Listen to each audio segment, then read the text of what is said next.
El cuento de hoy se titula La bruja Piruja y su escoba Rigoberta. La bruja Piruja tenía fama de ser muy mala y de comerse los niños casi crudos, pero realmente lo que le gustaba era dar vueltas a la luna, montada en su escoba Rigoberta. A veces giraba tan rápido que se mareaba y se caía de la escoba. Entonces alguna nubecilla cercana la recogía en su suave algodón y la iba bajando dulcemente hasta dejarla recostada en la mullidita hierba del bosque. Normalmente, la bruja Piruja se quedaba dormida un buen rato, mientras la escoba Rigoberta seguía volando en compañía de los pájaros, pues estaba convencida de ser un ave más y siempre estaba buscando una bandada que la admitiera sin ningún tipo de prejuicio. Pero hasta ahora había probado con las palomas y no había tenido mucha suerte.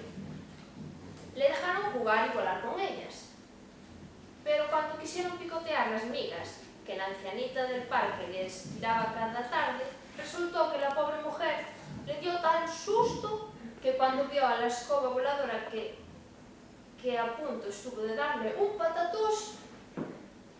Así que a las palomas no les quedó más remedio que decirle a Rigoberta que realmente no era una paloma. También había probado con los gorriones, pero era imposible bañarse con ellos en las fuentes. Lo había intentado, pero resultaba que sus resecas y mugrientas hierbas chupaban toda el agua y dejaban la fuente vacía y sucia. Una vez, incluso había viajado hasta la costa con la ilusión de ser realmente una gaviota, pues ellas eran más fuertes, pero regresó decepcionada. Había volado libremente con las gaviotas, que la aceptaron desde el principio como una más. El mar le había gustado muchísimo, era inmenso y azul, pero fue incapaz de comerse el pescado. El olor del pescado le daba asco. No pudo probar bocado en los días que estuvo en la playa, y al final, muerta de hambre, volvió al bosque donde vivía la bruja Piruja.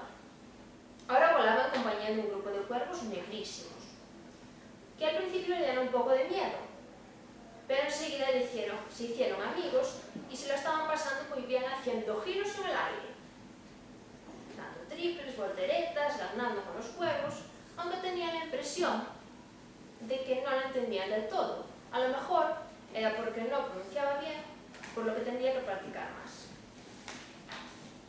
Entretanto, la bruja Piruja se había despertado de la siesta después de sacudirse las hierbas de la falda. Pensó que era hora de regresar a casa y silbó con todas sus fuerzas para llamar a su escoba.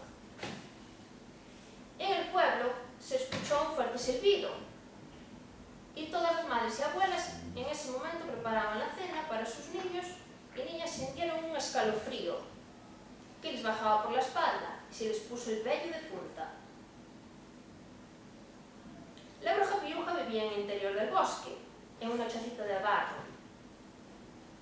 Su casa estaba situada justo debajo de un enorme roble, de que de vez en cuando le regalaba unas nueces deliciosas.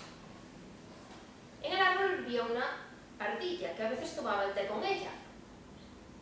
Y como la bruja había notado que la ardilla solo aceptaba la invitación cuando el té estaba acompañado de pastel de avellana, procuraba tener siempre una fuente preparada, pues le gustaba mucho la compañía de la ardilla.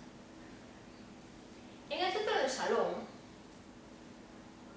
había un caldero de hierro con fuego eternamente encendido, bulliendo y sacando humo. Todas las brujas y magos del mundo que se precien deben tener un caldero como aquel, siempre dispuesto a preparar pócimas y brebajes. Aunque la bruja Piruja prefería hacer sopa de pollo, lentejas. Cerca del caldero estaba su cama, pues así dormía calentita en el invierno, y al lado de la cama había una mesita de noche. Al otro lado de la cama estaba el armario de pócimas. En sus estantes había frascos que contenían líquidos de muchos colores.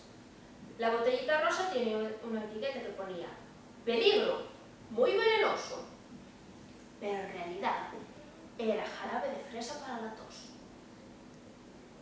La botellita rosa tenía otra de color negro que ponía pócima de pelo de gato con ojos de cuervo, pero en realidad era zumo de regaliz.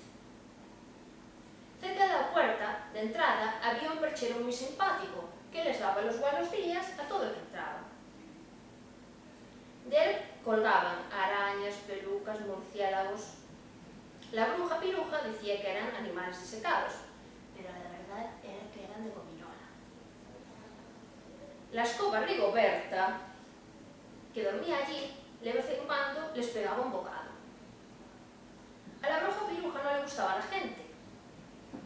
Bueno, en realidad no le gustaban los adultos, porque siempre querían llevarla a un asilo y decían que era demasiado vieja para vivir sola.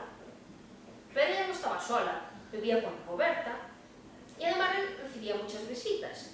Una ardilla roja, a la hora de tomar el té con pastas, tuvo un pelotón de hormigas que barrían el suelo de ligas, el búho don Casimiro.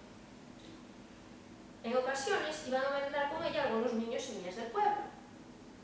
Tomaban chocolate calentito con nubes de nata, pastelitos de frambuesa y zumo de regaliz. Cantaban y jugaban al corro de la patata. Se lo pasaban estupendamente. Pero así, a la hora de irse, todos tenían que tomar una cucharadita de la pócima del susto.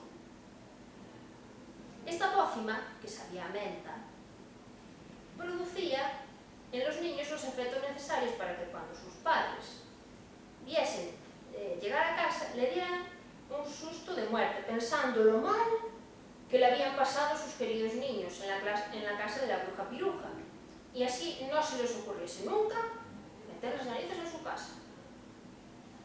La pócima del susto lograba, a los 10 minutos de ingerirla, que al niño o a la niña que la había tomado se le pusiesen los pelos de punta, la cara blanca como la tiza, y que los ojos se le abriesen tanto que pareciera que se le podrían haber caído rodando por el suelo.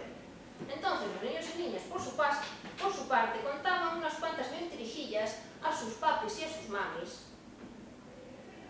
La bruja es horrible, nos quería comer. Escapamos de milagro, por los pelos. En su casa hay animales horribles y los coza todos en un caldero. De esta forma, la bruja piruja y su escoba, Rigoberta, podían seguir viviendo felices en el bosque, sin ser molestados por los pesados adultos, siempre empeñados en llevarla a una residencia de ancianos. Y como decía siempre, pero si solo tengo 430 años, o eran 460, ¿qué más da? 20 años arriba, 20 años abajo.